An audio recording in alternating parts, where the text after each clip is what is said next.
சொன்னார். இது மாதிரி ஆட்சி தலைவருக்கு பொது நிதியிலிருந்து ஊதியம் அளிக்க முடியுமான்னு கேட்டார். பொது நிதி விதிகளின்படி அதுக்கு சாத்தியம் இல்லைன்னு சொல்லிவிட்டாரு அவரு. சரி, வேற ஏதாவது வழி இருக்குதான்னு கேட்டார் உமர். அபு உபைதா கொஞ்சம் யோசனை பண்ணி பார்த்தார். அப்புறமா சொன்னார், மக்காவிலிருந்து மதீனாவுக்கு குடிபெயர்ந்து வந்த அகதிகளுக்கு நிதி உதவி அளிக்கிறதுக்கு விதிகளில் இடம் இருக்கு.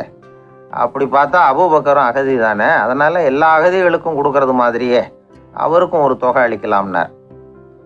கலீஃபா அபூபக்கருக்கு இந்த அகதி உதவி தொகையைத்தான் கொடுத்துட்டு வந்தாங்களாம். குடும்ப செலவுக்கு அது போதுமானதா இல்லை. இருந்தாலும் கலீஃபாங்கிறதுக்காக மற்ற அகதிகளை விட அதிகமாக தொகையை பெற அவர் விரும்பலை. மார்பு பக்கம் கிழிஞ்சிருந்த ஒரு மேலாடையை தான் அவர் அணிஞ்சிருந்தார்.